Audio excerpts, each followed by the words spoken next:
KUTV continue sending me that feedback. Now, we are just from having the news updates and the business updates. The most important story of the day, of course, across the country is the launch of the BBI report. Now, granted, even with the situation that is in the country right now, bold visions and actions are going to ensure that there's prosperity and broad opportunities for the youth as a way of addressing, of course, one of the main challenges facing the country right now. Now, the key question most Kenyans and youth would love to be answered is their ability of the economy to keep up with our aspirations in far as the issues that are hurting the youth and business in the country are concerned. The rate at which graduates find themselves jobless and unprepared for the labor market is high. How ready are they for the labor market and the economy? Is the economy ready for the same thing? Now, fortunately, the BBI report here I'm seeing starts by recognizing that is one of our major challenges and notes that we suffer from extreme income inequality, as well as with our form of economic growth, there is no closing of that gap in terms of the unemployed and the employed. That is, the rate of unemployment is shooting in the country. There are irrational incentives against innovation, growth, and job creation in the country, together with too many Kenyans lacking a decent income, of course, and investment in Kenya being frustrated by persistent gatekeepers and rent-seeking by those in the government. I'll be having a conversation today morning right here on set with the CEO and co-founder of Onesha Technologies Limited, Bernard Nyangaka. He'll be sitting with me on set in a short while to have that discussion, of course, to understand how it is like to start and do business in Kenya, particularly for youth-led small businesses. And we're trying to understand the innumerable obstacles, unlike in other countries where entrepreneurs are encouraged and assisted to do their ventures. It's also a matter where we need to understand how exactly startups in this country are operating. How does the environment look like? What is the help of initiatives such as the Red Bull Basement Challenge, which closed yesterday, the HALT Prize, which is an invitation for startups, of course, to apply for that funding as well. This morning, Bernard Nyangaka, who I have just spoken about, who will be joining me in the lounge in a short while, is a winner of the Global Students Entrepreneurs Award. Yes, right. Yes. He'll be having a conversation with me. He won this in 2016 and went to the global finals in Bangkok, Thailand. He'll be helping me understand exactly how that helped his company, as well as what is the environment looking like for startups in the country. I'll be taking a short sip. We'll be coming back. Stay tuned. We are live all throughout all our social media platforms at KUTV Kenya. Tweet me up at Richard_Kenya. The conversation can be held on SMS and WhatsApp platforms that have been broadcast on your screen. Stay tuned.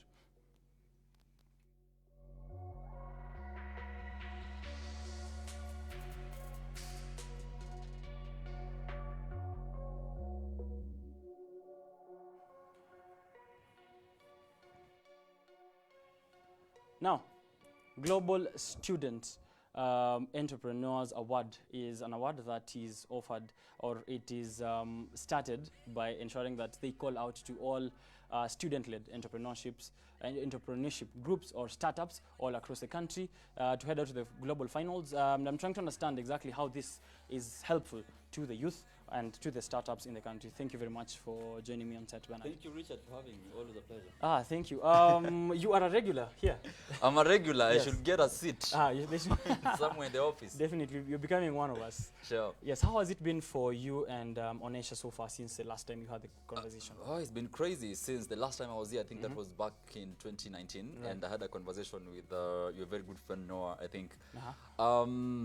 I mean, it's been a very exciting past 1 year in terms of trying to understand our market, Onesha trying to reposition itself in terms of the customers we are targeting, expanding our customer segments, and trying to work with a diverse set of skill sets in our pool. For those who don't know, what we do at Onesha is Onesha uses technology to enable businesses access Africa's top creative talent, and by creative talent we mean creative talent in videography, photography, software development, web design, graphic design, and across 70+ categories. Right. It's very interesting. Up to date, we actually have 1,000+ creatives in our network. We normally call them Onesha Creative Network. these 1,000 creatives have been able to do over 2,000 jobs in 10 different countries, Kenya being one of our biggest markets. And we're very lucky to have received support from various investors, both here locally as well as internationally, more so in the European market. Right. When you started out, you called Onesha, which is a Swahili name. Yeah. For show, I guess. Yes. How is that? Maybe make me understand Onesha and the creatives, how that the name ties up to. Interestingly, actually, the point was to enable creatives showcase their work in Right. terms of if you're a photographer, if you're a videographer, showcase your work to the world. And how that relates to the business is, once we enable a business document what they do through video or through design or through software development, they're able to showcase their products and services to the world. That's how we sort of had to merge what creatives do, showcasing their work, and businesses benefiting from that showcase. Right. That creatives enable The them to Global do. Student Entrepreneur Awards, something that you participated in 2016. Maybe make me understand that journey and how that helped the business. Interesting. So GSEA, or Global Students Entrepreneurs Awards, is operated by Entrepreneurs Organization. Entrepreneurs Organization is a global organization with over 10,000 members in 52 countries, with the main headquarters being in the US. They operate the GSEA Award, whereby they are looking at recognizing students who run businesses at the same time juggling classes. Right. So these businesses should at least be making 50K a month in revenue. And they normally do regionals, and then they do global finals. Right. In 2015, the regional finals were held in Kenya. The finalists got to represent Kenya in Washington, D.C. That was Wangeshi from Baluraha. 2016, it was held also in Kenya. Onesha won, and Onesha went to Bangkok, Thailand for a month. 2017, it was won by Towet Ngetich. He won it and went to Canada, Toronto, to represent Kenya there. 2018, it was won by the wonderful June Sioya. She has been in the Forbes. She was I think in Forbes, and she's top 40 under 40 Kenya women. She's now doing amazing work with digital marketing as well. Good stuff. She represented Kenya in Frankfurt, Germany. 2019, we had Henry Odhiambo, who runs a very interesting startup that enables students find places to stay while they're in campus. Right. So he went to represent Kenya in Macau, Hong Kong. So this year we're looking for someone to represent Kenya also in the global finals in a destination that will be communicated. Right, and the deadline for the GSEA awards is today. It's actually today, and anyone who is looking to apply for this competition, I will strongly encourage you to apply, because it gives you doors and opportunities for you to connect with people that think like you, and for you to have access to mentors who are able to enable you move your business to the next level. What are the other benefits you feel are there with participating in such an award? One, I think the most important critical bit is the networks you have access to. It may sound cliche, as most people say in terms of networks, but this GSC actually gives you the network. I'll tell you for sure, the mentor that I was attached to during my GSCA journey is now one of the main board advisors for Onesha. He used to run Byrant Kenya, which sold off to One Africa Media, actually. So he's one of the board members at Onesha, and he's been actually helping us since. And this is something you got through participating in the GSEA? Yes. Also, what GSEA does is, for the semi-finals, who are normally around 10 or 12, they give you mentors, and these mentors run businesses.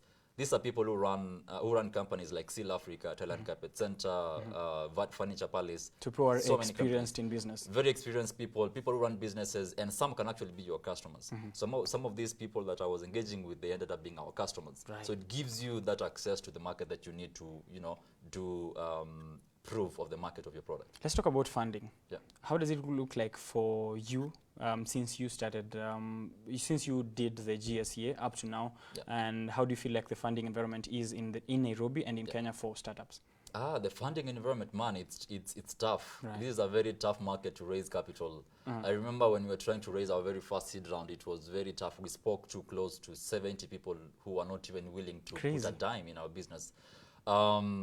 But unfortunately, we had a very good relationship with Strathmore University, iLab Africa, Safaricom. We got some good support from Safaricom Upwiz, which actually gave us the launchpad to now access people who are able to put in money into the business.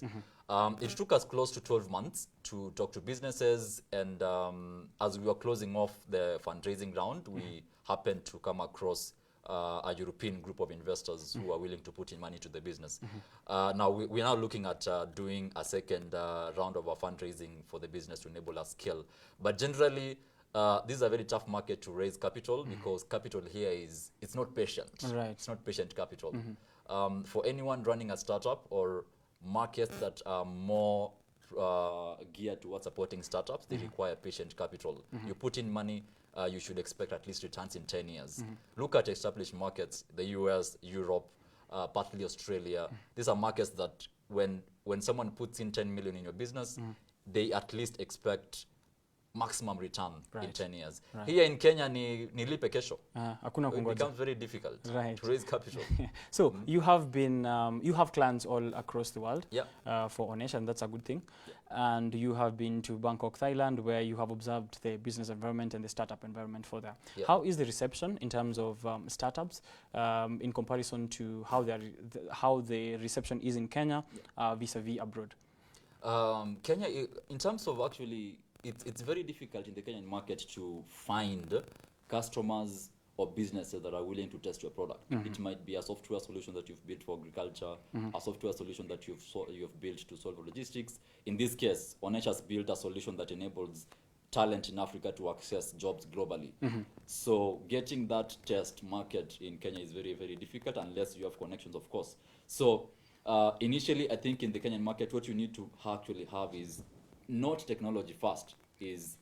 What you need to have initially is a solution that is geared towards solving the actual customer's problem.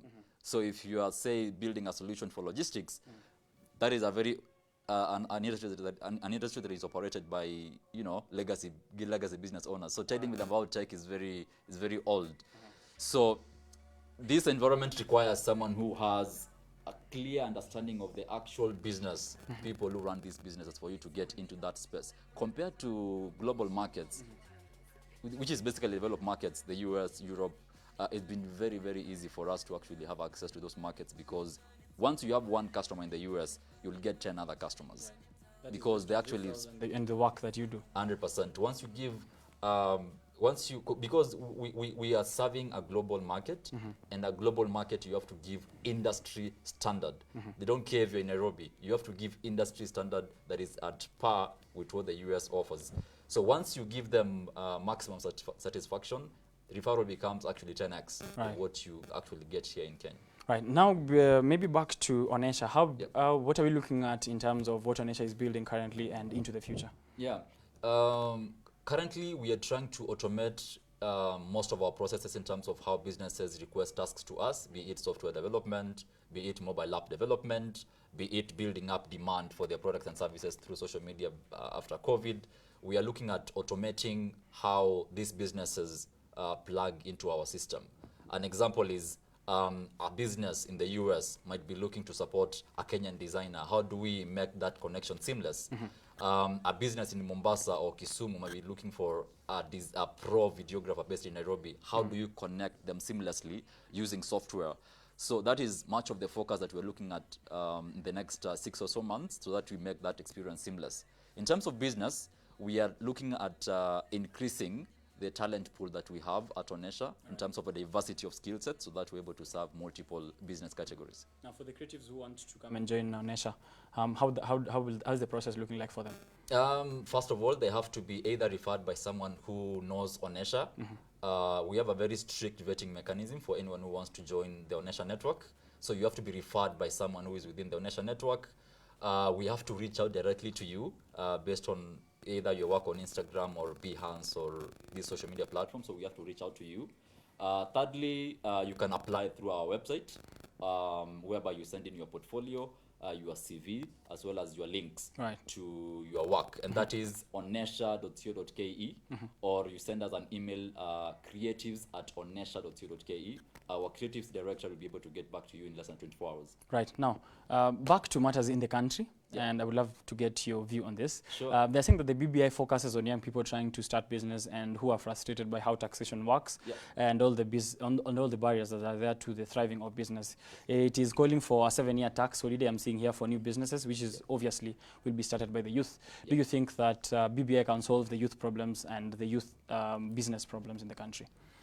I mean, in any country that wants to progress economically, I think, of course, policy is very, very important in terms of what policy has been set to make the business environment friendly for entrepreneurs to start businesses. That is number one. And I think the president has done a very good job in setting up that environment.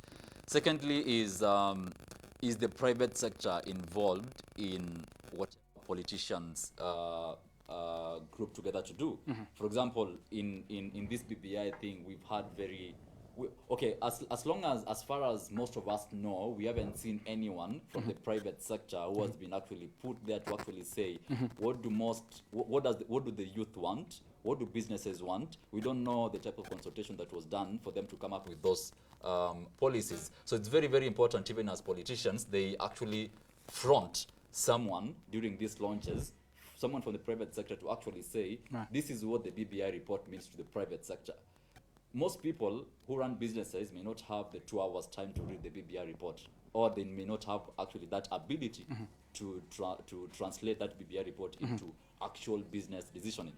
So it requires someone from the private sector to enable entrepreneurs, to enable businesses, to enable founders, to enable any average Kenyan who is running a business to interpret what this means. When you say 7 years tax holiday, what does that mean? Right. It may sound fancy, but what does it mean on the ground? Different. So it becomes very difficult for you to do business. So I think it's very essential for politicians to involve the private sector in matters of policy and what the public see. Right.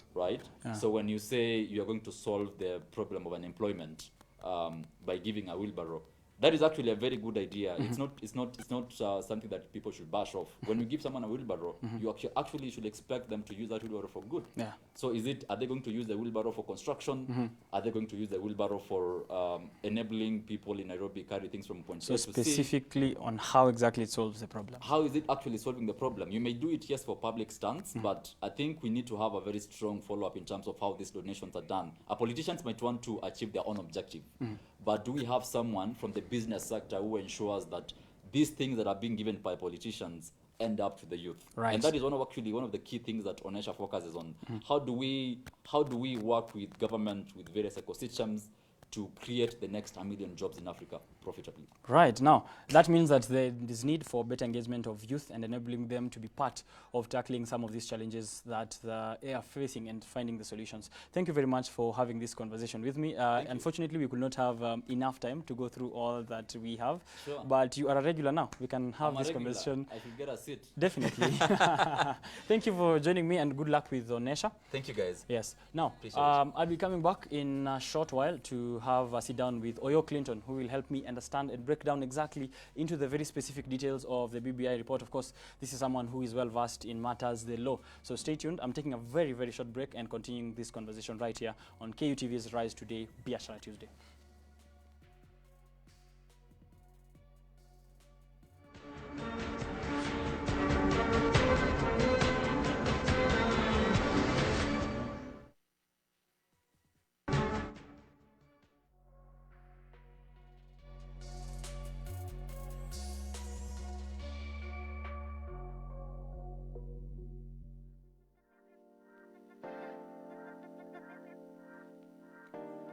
Over the past 10 years, technology has revolutionized our daily interactions, transactions, and even how we think. It has progressed in almost every field imaginable in Kenya, with creation of amazing tools and resources that put vital information at our fingertips. I am Richard Okenye, and on Tech Voice this Tuesday, I take a look at technology evolution in Kenya. Good morning.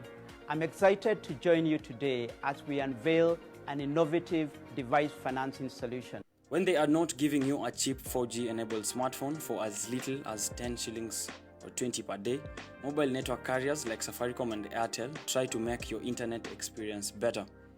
Partnerships with Google and Facebook have seen Kenyans enjoy benefits ranging from free Facebook to affordable YouTube data bundles for as low as Kenyan shillings 10.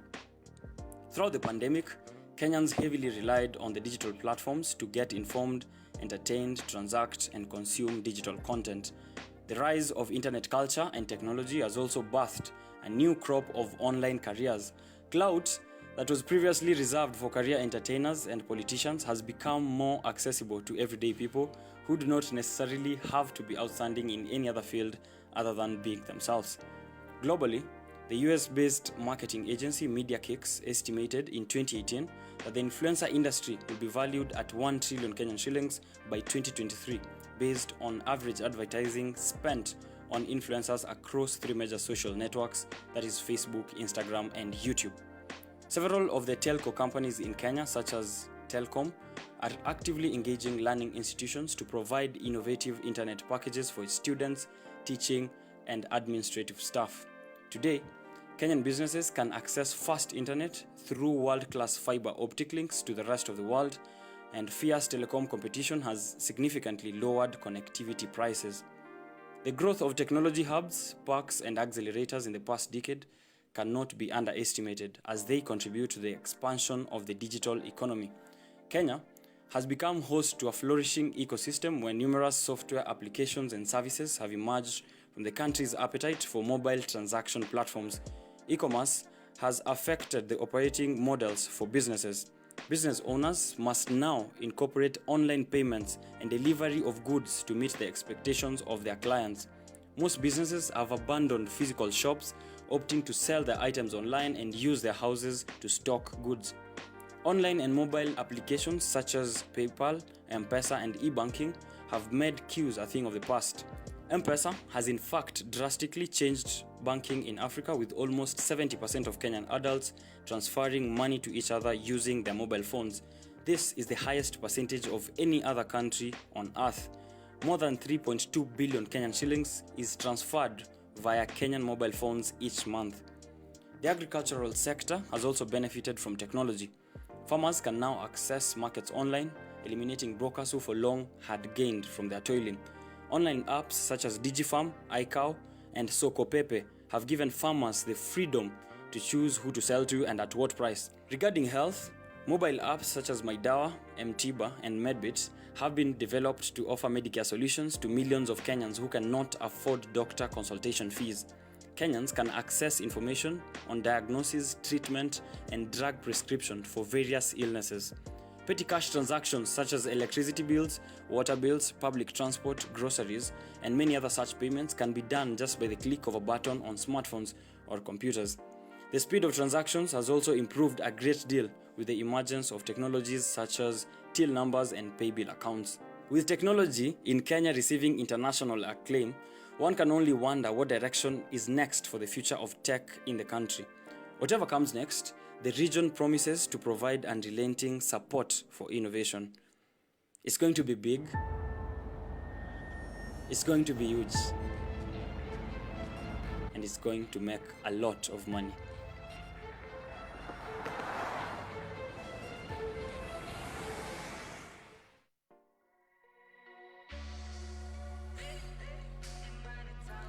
KUTV's Biashara Tuesday. That was Tech Voice, our technology segment brought to you by Biashara Tuesday. My name is Richard Okenya. Thank you very much for staying tuned. Known as the Silicon Savannah, Kenya has seen its information and communication technology sector grow an average of 10.8% annually since 2016, becoming a significant source of economic development and job creation with spillover effects almost every sector of the economy. A report by the World Bank shows that, of course, even as we try and celebrate whatever it is that we've shown in terms of development in ICT in Kenya, we should ensure that the regulations and, of course, policy guidelines that support digital transformation in the country are strong enough to keep pace with the evolving market dynamics, as well as emerging technologies and digital entrepreneurship in the country. So we appeal into the government to make sure that those guidelines, those policies ensure that the digital transformation in the country has a strong and solid foundation and pipeline for digitally skilled talent. Now, the conversation I am having this morning, of course, is based on the launch of the BBI report yesterday. That is the Building Bridges initiative that was launched in the Bomas of Kenya by the President of the Republic of Kenya. Now, they are saying that the youth should read the BBI, should they? And how exactly is it helping the youth and the businesses in the country? I'll be coming back with Oyo Clinton, who is sitting with me on set today on KUTV's Rise Today to help me break down from a legal perspective, someone who is an very upcoming, strong lawyer in this country, studied in the University of Nairobi and the Great Alliance High School. Right, we shall be back after a short break.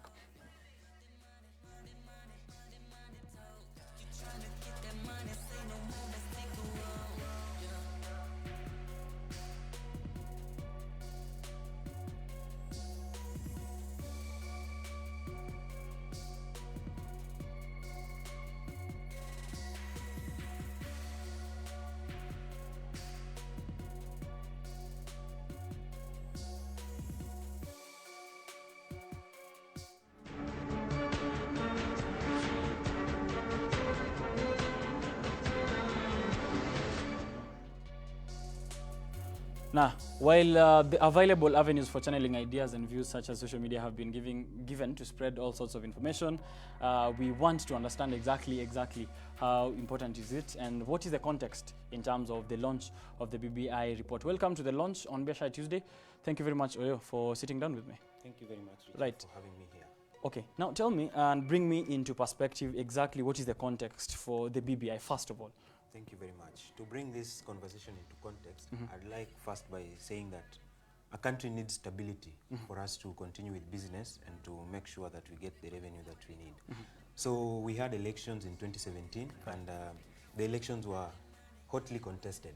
And the candidate that was not declared the winner, that is the NASA coalition, they contested the results and they even went to court and they got their way. Right. But then after that, they refused to participate in the repeat elections and they even called their supporters to demonstrations. And we even had the tear gas Mondays, whereby businesses had to be closed on every Monday. Right. And you get that this affected our source of revenue. Right. And it affected, you get that even those who opened their businesses, they opened for a short period of time. You get from maybe 8 to 11 when they know that the protesters will be hitting the streets in Nairobi. So they had to close by that time. And you also find that the instability in the country really affected our foreign relations. We found out that the visitors were not willing to come to Kenya, the tourists. So it also hurt our economy so much. So there was a handshake. Right. And this was a truce between the two main protagonists in the 2017 election. And you find that the Right Honorable Raila Odinga and the President, His Excellency Uhuru Kenyatta, they had a handshake on the steps of Harambee House. And it was a shock, but it was a pleasant surprise. So this was the first step towards the BBI? Towards the BBI, because they realized that the handshake was not the cure. The handshake was just the first process. And they realized that there are very many underlying issues that they needed to tackle. And that gave birth to the BBI, the Building Bridges Initiative. Right. Now, is the BBI a political report, or do you think that it helps the country and the youth in any way? Well, the BBI is it's a constitutional reform agenda. Right. And you realize that constitutional reform is a legal process and it's also a political process because it revolves around having to convince people that the proposals that you have are actually benefiting us. But you see, the main problem that we have is that politicians will only pick what is beneficial to them. Right. A politician who already have their biases. A politician will come to you, if they are supporting the document, they'll come and pick that aspect that is good about the document. And they'll tell you, for example, they come and say, for the youth, we have help. We are giving you a break for 4 years. Where you do not have to pay your help. And they'll run away with that. And another one will come and tell you, these people are just adding positions for the top officials. And they'll say, now it's bad. Let us run away with that. And that is why we need to read it and interrogate it for ourselves to make a decision based on what we have read. So they are saying part of what has been proposed by the BBI, they're saying that it proposes a 4-year grace period for the repayment for help beneficiaries. Another thing is that the establishment of Ward Development Fund, as well as the establishment of a youth commission. Are these things helpful, and in what way? I'd like to take this approach whereby we'll be seeing the recommendations and we compare against what is already there. Right. Let's take, for example, the HELB grace period of 4 years. Right. We currently have a situation whereby we are supposed to start servicing. The HELB beneficiaries are supposed to start servicing their loans 1 year after completion completing studies. You find that this 1 year after completing studies, you are still trying to get a footing in the job market. You've not maybe gotten a job, you're still tamaking, as we call it. And you find that you already have the burden of having to service a loan. And you get that the more you do not service it, the more there are fines. And even some young people are citing the hefty fines as a reason why they don't see the reason to start servicing the loans, because they don't see a situation whereby they'll have finished paying the loan and now they can start living their life as they desired. Right. So if we have that grace period of 4 years, it will help the youth to maybe have that time to find your footing, get something to do, maybe generate some little revenue before you can start servicing the loans. But the catch is, why are these people promising us a grace period of 4 years instead of promising us a job immediately after we finish school? Because that pay the will, help yeah, loans. it's like they're assuring us that you can't get a job within 4 years. So Right. it's like they're telling us, no, you just In finish 4 years, you school, might not get a job. take some 4 years to tarmac, you still don't have a job, then you start servicing your loan after that. So those are some of the reservations we What have is the with alternative that you feel to such a recommendation? The alternative would be, you know, even when the current government was campaigning, they promised us 1 million jobs per year. And we have none of those. We have none of those. We have, like, for example, we have 1 million, maybe 600,000 graduates every year. Right. If we had those 1 million jobs, maybe the graduates will be absorbed into the job market, and even the informal sector. Right. You see, people are giving out wheelbarrows. You see, that wheelbarrow is actually going to help that person who carries luggage on their backs. Right. So it's not something that we should just bash and say. But then, what is it there for the graduates? Right. For the people who trusted the process and went up to university? They're establishing a youth commission, and a lot of people are saying that this is a method of government officials to create jobs for some of those older officials who might lose seats. So this is usually happens in the creation of commissions, committees, and such. Do you think that the youth commission is something that will help the youth? Because a lot of people I'm seeing here on my timeline are saying that this is a method of ensuring that if someone vies for a senatorial position and they miss it, yes, they become the chair of the youth commission. Is that true? Should we have such commissions? And should the youth be excited for the setting up of such things? Well, just taking the same approach. What do we have and what is the recommendation? Right. So the youth commission, actually they're saying it's supposed to have 7 members, and out of the 7 members, 4 have to be youth. So it's like they have already given 3 positions to people who are not youth, and it's a youth commission. Anyway, there are bureaucracies in the government. Right. So the youth commission is created to streamline the government programs with youth policies. And you realize that the functions that they are supposed to undertake, and when you keenly look at our government structure, you realize that there's a ministry called the ICT, Youth and Innovation. Right. Under that ministry, there's a State Department for Youth Affairs. This State Department for Youth Affairs, which was created under the Executive Order number 1 of 2018. And interestingly, the functions of the Youth Commission are the same functions that are supposed to be undertaken by this State Department for Youth Affairs. So you ask yourself, what is it that was not happening under the State Department for Youth Affairs that is going to change under the Youth Commission? Right. And these are questions that they need to answer. They should not just come with the proposals and tell us now, let's stop using the State Department, or are we going to use them as complementing each other, or are we going to do away with the State Department?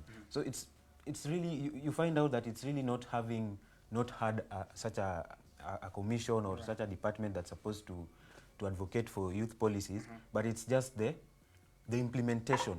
That is where we have the problem. Right. So I don't know how it's going to change things, whether there's a magic that the Youth Commission is going to do, but it's just a wait and see. Right. And Now, determine the what's Deputy going to happen. President talked about the winners take all, a conversation that is being had in the BBI in terms of the politics. Yeah. Now, looking it through the eyes of the youth, is there a winner take all situation, or is there a win-win situation for the youth and businesses in the country as by the propositions of the BBI? You realize that what they are talking about, the winner takes all, if you listen keenly to what they are saying, they're just talking about those who are going to vie for these positions.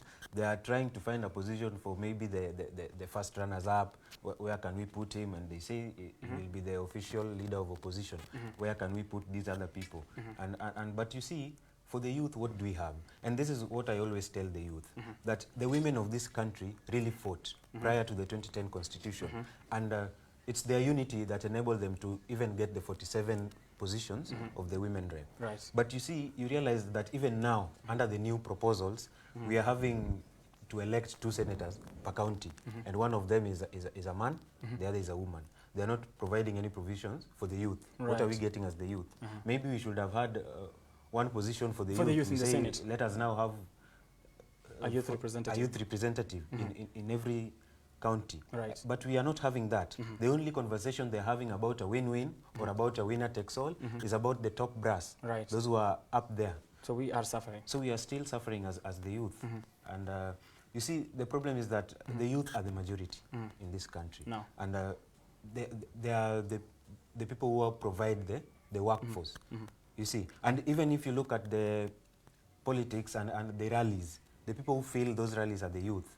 And the reason why you'll have a full stadium on a weekday is because these people don't have jobs. Right. You cannot have someone who has a job, for example, you That is here, a hard you start. cannot leave your job and go and attend a rally, you see. So we are filling those rallies because we do not have jobs. And they're coming there just for rhetorics to tell us we are going to create jobs, but at the end of the day, we get nothing. Yes. So I don't think the youth have found what they Now, deserve. finally, they are giving a 7-year tax break for SMEs and entry-level businesses in the country. From a legal perspective, how does this help incentivize businesses and the young people trying to set them up? Well, thank you for that. You see, the taxes actually increase the business operations, Right. the costs. And you find that when you have to pay taxes, you realize that you're going to spend more money. And you see, when you're starting up a business, maybe you don't even have enough capital to start your business. And the taxman is already at your doorstep telling you have to pay this amount, and they won't care. You know, you can't argue with the tax and tell them, today I haven't actually sold anything, so hakuna kitu. And I actually see it even in the small and micro enterprises. They come for that daily tax that they have to pay. Yes. And you realize that someone is telling them, there wasn't even electricity here, so I was not even able to shave two people. Right. So, and But you still realize have to pay you the still tax. have to pay it. So if they can give us that tax reprieve, then it's really an incentive. Generally now, your general view about the BBI report and maybe your last words or anything else that you haven't mentioned on this camera. Well, thank you very much. One thing that I really like to say is that we need to read the BBI report for ourselves. Let us not rely on anyone to read the BBI for us. But at the same time, having said that, we realize that there are certain people, the BBI report is drafted in the English language, and you realize that there are certain people who maybe do not understand or are not well versed. Or are scientists. Yeah. They read slowly. So it's upon us, those who have the knowledge, to try and explain to certain people. But at the same time, let us not impose our own views on them. You just explain to them, go to that Mama Mboga and tell him, this is what it's being proposed for the small and micro enterprises. Right. Do you like it? Do you think it will benefit you? And then they'll have to make a decision from a point of information. That is what I have to say for now. Maybe lastly, Yes. are all these incentives a smoke screen to the political agenda of these politicians? I'd like to say that there are certain of them that are actually going to benefit us, but they are just the icing on the cake. The real cake is actually about the positions for these guys, because you realize that they are mainly focusing on the structure of the government, the restructuring of the executive, and how everybody can get something in there. But now they try to coat it with things that are going to entice the youth, because you realize that what is there for the youth are things that do not require a constitutional amendment. They are things that we can just go and Have a conversation about. yes, and we talk about the acts of parliament, and these are things that can be reformed in parliament. They don't actually require a but referendum. but they know that the youth are the majority, so they have to put something there that will entice us to actually vote and pass whatever they want. All right, a very interesting conversation. I wish we had so much time to have this more, but you can continue having this engagement with us, and of course I'll push it back to Oyo, an upcoming lawyer who will represent us in case the BBI does not support what I am currently doing here. All the best in your legal journey. Thank you very much. Right, now it is notable that the African Youth Trust ran a similar national civic engagement in 2010 that birthed the promulgation of the 2010 Constitution. Civic interaction of this kind will come in handy as thought is given to the political, social, and economic phenomena of our time. As surely the report tends to highlight or to highly encapsulate the core concerns that we have as a nation. I am going to be looking at the feedback that you have sent all the way. Thank you, and stay tuned. I'll be back in a very short while.